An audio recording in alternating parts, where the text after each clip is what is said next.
안녕하세요. 내면의 목소리입니다. 오늘도 사연을 하나 소개해 드리려고 하는데요.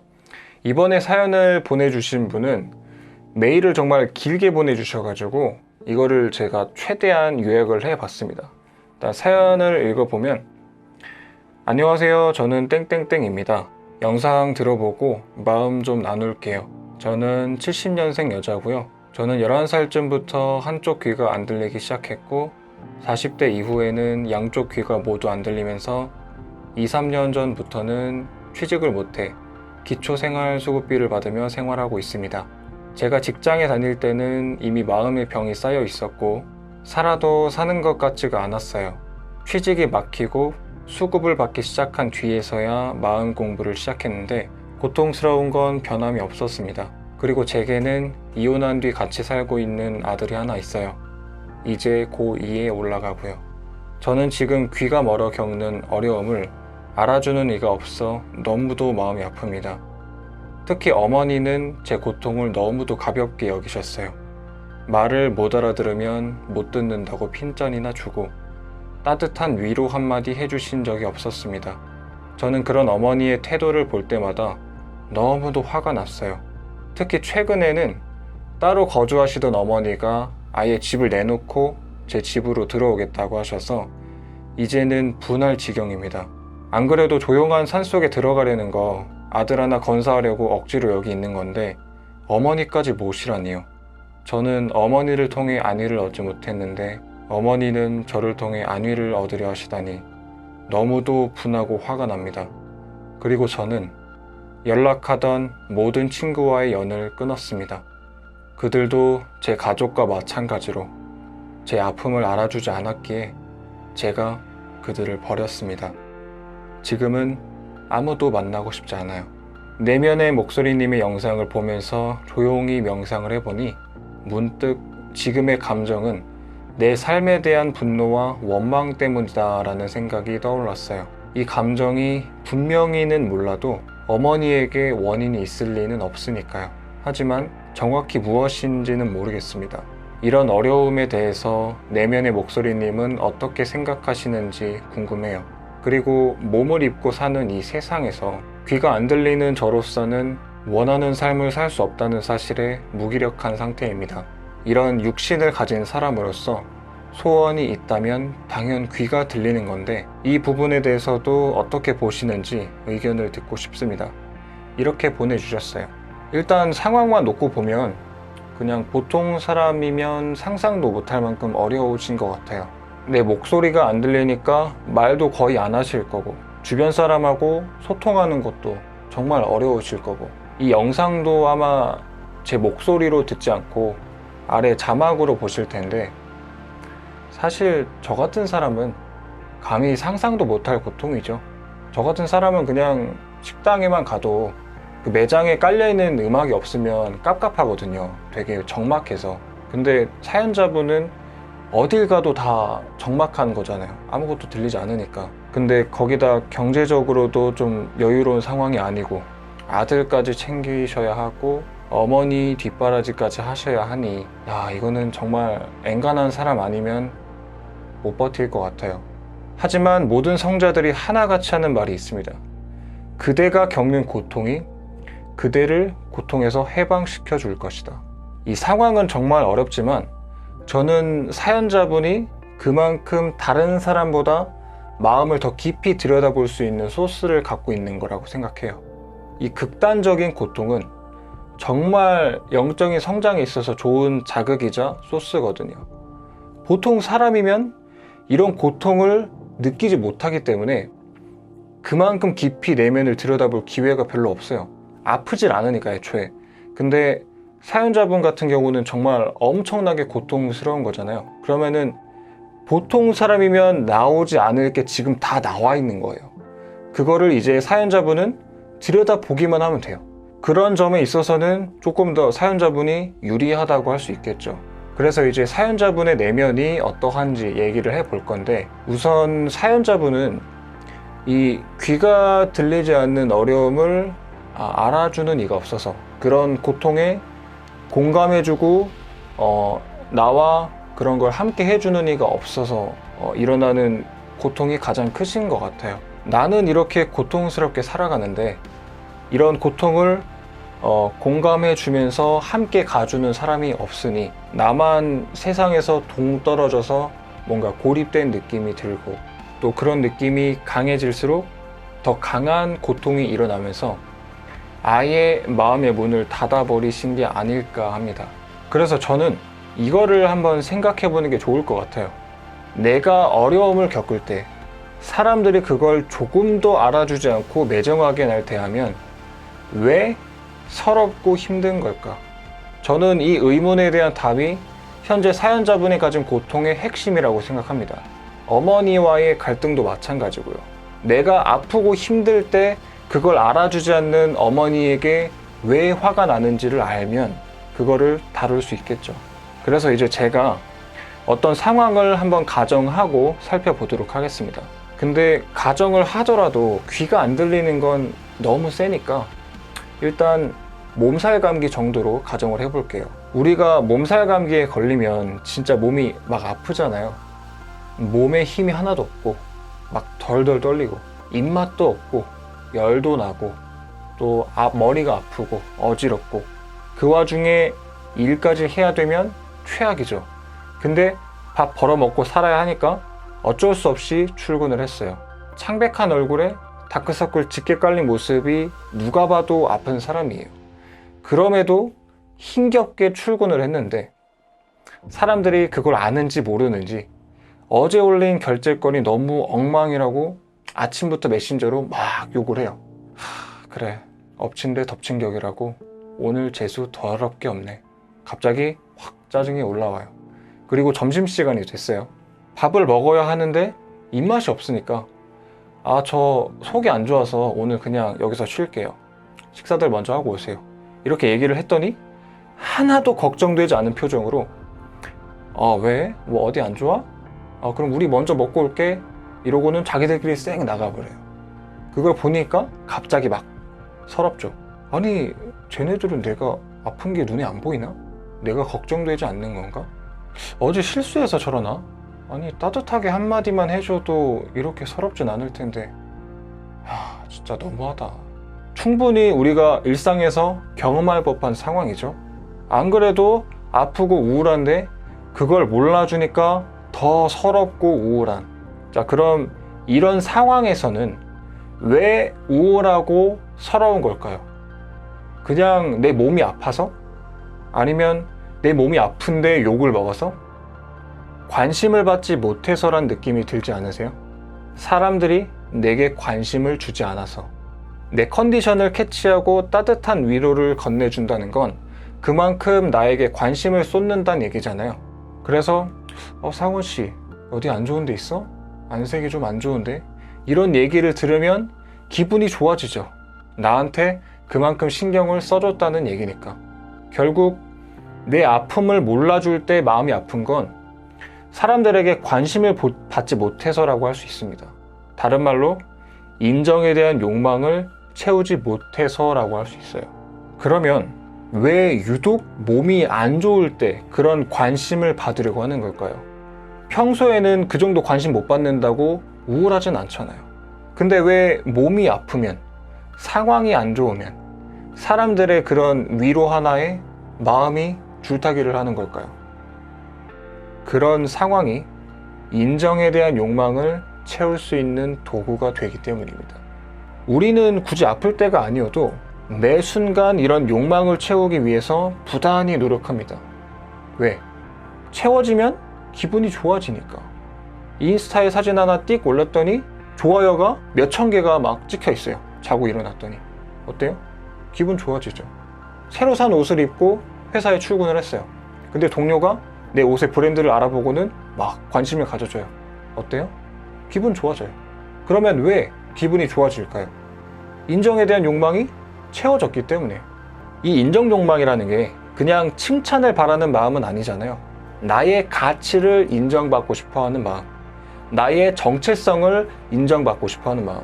그러니까 사람들과 함께 있거나 사람들이 나에게 관심을 가져준다는 것은 그들이 나의 가치를 그만큼 인정해 주었다는 뜻이므로 그런 욕망이 채워지는 거죠. 근데 우리는 이런 걸 몰라요. 욕망이 채워졌기 때문에 기분이 좋아진다라는 건 모르고 그냥 사람들과 소통하고 그냥 칭찬받고 관심을 받아서 기분이 좋아지는 거구나 정도로만 알고 있어요. 그러니까 어때요? 나도 모르게 그런 좋은 느낌을 얻기 위해서 사람들에게 관심을 얻으려고 합니다. 즉, 인정에 대한 욕망을 평소에도 알게 모르게 채우려고 한다는 거예요. 그런 와중에 몸이 안 좋아졌다? 상황이 안 좋아졌다? 사람들의 관심을 받을 만한 적당한 빌미가 생긴 거죠. 우리는 이거를 절대로 놓치지 않습니다. 욕망을 채우기 위해서 바로 이용해 먹어요. 여러분, 제가 몸이 너무 아파요. 저에게 관심을 좀 가져주세요. 따뜻한 눈빛으로 저를 바라봐 주시고 진심 어린 걱정을 해주세요. 그러면 제가 기분이 좀 나아질 것 같아요. 우리는 이게 욕망을 채우려는 행위라는 건 모르지만 그래도 어쨌든 이렇게 하면 마음이 따뜻해지고 편안해진다는 건 알고 있어요. 그래서 이거를 채우려고 하는데 사람들이 관심을 안 가져준다? 그럼 바로 내가 채우려고 했던 이 욕망이 결핍을 느끼기 시작하면서 좋지 않은 감정들이 일어나는 거죠. 분노, 서러움, 슬픔, 우울함, 무기력함 등등. 결국 몸이 안 좋거나 어떤 상황이 안 좋을 땐 그런 상황 자체가 서러웠던 게 아니라 그런 상황을 이용해서 내가 채우려고 했던 욕망이 결핍을 느꼈기 때문에 거기서 안 좋은 감정들이 일어났다고 할 수 있습니다. 그럼 이제 사연자분의 상황을 직접 한번 살펴볼게요. 사연자분은 11살쯤부터 한쪽 귀가 멀기 시작했다고 하셨습니다. 그렇다면 아마도 그때부터 사람들에게 그런 아픔에 대한 공감을 받아서 자신의 욕망을 채우려고 하셨을 겁니다. 근데 이거는 몸이 잠깐 아픈 게 아니라 평생에 걸쳐서 계속 불편함을 주는 거잖아요. 그래서 불편함을 느낄 때마다, 그런 어려움을 겪을 때마다 나도 모르게 사람들에게 그런 인정을 구하려고 하셨을 거예요. 그것도 아주 강하게. 왜냐하면 귀가 안 들리는 거잖아요. 보통 사람하고의 괴리가 상당히 컸을 거란 말이에요. 우리는 이 욕망을 어떤 집단에 소속된 것을 통해서도 채우거든요. 근데 한쪽 귀가 먼 상태에서 학교를 다니게 되면 그 어린 나이에 나는 쟤네들과 다르구나 라는 생각을 한단 말이에요. 친구들이 멀쩡하게 대화하면서 놀 때 나는 뭔가 동떨어진 느낌, 한쪽 귀가 자꾸 안 들리는 게 계속 의식되면서 불편하고, 그러면 또래 친구들이 늘 그렇듯이 그런 집단에 소속됨으로써 채울 수 있었던 인정에 대한 욕망이 난 저들과 다르구나 라는 생각으로 말미암아 결핍감을 느끼게 됩니다. 그래서 사연자분은 더더욱 이 욕망을 채우려고 했을 것이고, 그런 시도가 인생 전반에 걸쳐서 계속 좌절되면서 마치 내가 세상과 고립된 듯한 그런 지독한 외로움이 일어났을 겁니다. 친구들과 연을 끊었다고 하신 것도 그 때문인 것 같고요. 또 사연자분이 어머니에게 유독 더 화가 난다고 말씀하셨는데, 아마 제 생각에는 어머니가 사연자분의 그런 결핍감을 가장 크게 일으킨 사람이 아닐까 합니다. 사연자분을 바로 옆에서 봐오셨던 분이고 그만큼 오랜 시간을 함께 하셨을 테니 자신의 고통을 알아주지 않는 어머니에게 아주 많은 결핍을 느끼셨을 것 같아요. 그래서 그런 결핍감 때문에 유독 어머니에게 화가 많이 나시는 것 같은데, 이거는 사연자분이 제게 말씀하신 것처럼 어머니가 좀 더 편안하고 어떻게 보면 좀 더 만만해서 그런 부분도 있는 것 같습니다. 이 욕망이 결핍을 느낄 때 항상 우울하고 슬프고 서러운 건 아니거든요. 눈앞에 누가 있냐에 따라서 일어나는 감정도 달라집니다. 회사에서는 그냥 우울하다가도 집에 딱 도착했을 때 내가 함부로 해도 받아줄 가족이 있으면 갑자기 막 벌컥 화가 나기도 해요. 저는 아마 그런 게 아닐까 합니다.